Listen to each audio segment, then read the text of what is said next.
All right, what is up, everybody? Jay Costa here. So I've gotten a lot of questions in the past on what script I use for cold calling. Okay, so the script, I've tried many different scripts since starting real estate. I've tried super high pressure sales scripts, and they didn't really work for me very well. It just wasn't my style. I didn't enjoy doing it. It worked sometimes, but I wasn't comfortable with it. I wanted a script and a flow in the conversation that can kind of match my personality.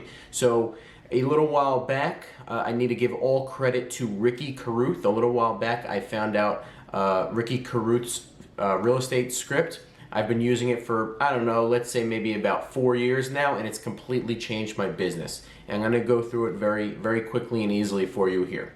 Okay, so first you should know that most of the calls that I make are cold calls using GeoLeads from RedX or a neighborhood search from Mojo Dialer, the data from Mojo Dialer. So these are just homeowners. These are homeowners in the area. They're not expired listings. They're not leads on my website, nothing like that. They're just flat out cold calls. So I use Mojo Dialer to make these calls, 3 lines at a time. Someone answers the phone. They say hello. I say, "Hey, is this John?" He goes, who's speaking? I say, "This is Jay. Hey, John, this is Jay Costa from eXp Realty. How are you?" And you'll get a bunch of different reactions. Sometimes someone will just hang up the phone. Sometimes they'll say, "Good, we're not interested, thank you," and hang up the phone. Most of the time you'll get something a response in regards to hi, without really any sort of response on to my end. Okay, so I say, "Hey, I didn't mean to bother you, take up much of your time, but I just sold a house around the corner from you at 123 Main Street. Just wanted to reach out to you to see if there was anything I could help you with." And 95% of the time they say, "No, not right now." And I say, "Okay, well, I appreciate that. I'm sure at some point you'd want to do something. Did you have an agent, a realtor that you would use if you were to do something?" And they go, most of the time they say, "No, but we're not even thinking about it." You can see they're kind of trying to get off the line, and you can understand that because we all get calls like that as well. And they don't know who I am. I'm just trying to go in with a soft pitch, okay? So I say, "Okay, well, I appreciate that. Listen, if and when the time comes, I would love the opportunity to help you out. Is there ever stay in touch?" And I would say about 60% of the time they say yes or sure.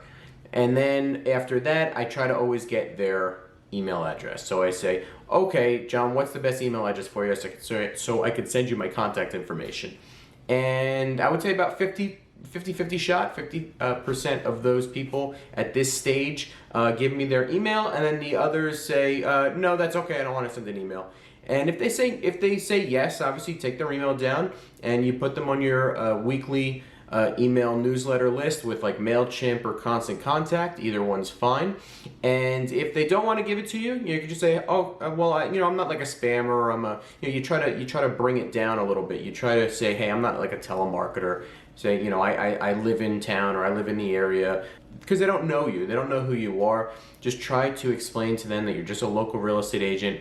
You're from the area. You're just reaching out to help people. And sometimes they'll give you the email. And if they refuse to give you the email, that's fine. You could just keep them on your calling list and call them at a later date and try to get the email then. If it sounds like they have plans but don't want to give you their email address, I would put something in your CRM or whatever you use to keep track of follow-up, where, hey, maybe you want to follow up with them. If they say a year from now, follow up 6 months. Always cut it in half.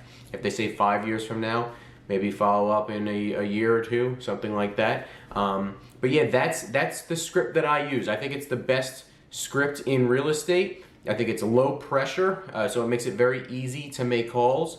What used to happen was when I was just starting out in real estate, I would go through the more high pressure sales scripts, real estate sales scripts, and I would dread making calls. I would get really nervous because that is, it's just a high pressure call. And when it's a high pressure call, you're not comfortable on the phone. They sense that you're not comfortable on the phone. I just would rather have a low pressure sales script, and yeah, maybe if maybe you do lose out on some potential leads or sales without using a high pressure sales script, but using the low pressure one, it's more of a long-term play. Like, yeah, you may lose sales. Someone who may be looking to do something in within 6 months, maybe you'll lose them because you're not as high pressure as maybe is needed for that lead. But it's when you use a low pressure sales script like this, it's a long-term play. You're contacting people, you're connecting with people, you're building relationships, and you're making a play, making these calls. You're setting up your business for next year, the year after that, the year after that. Okay? So anyway, that's the way that I do it. That's my sales script. Like I said, big shout out to Ricky Carruth. I love the script that he came up with there. It's so simple and so easy to do. Anyone can do it. So yeah, if you have any questions, shoot some questions or comments in the comment section down below. Hit the like, thumbs up button, and subscribe if you want to hear more from me and on how I get business in real estate. Until next time, guys.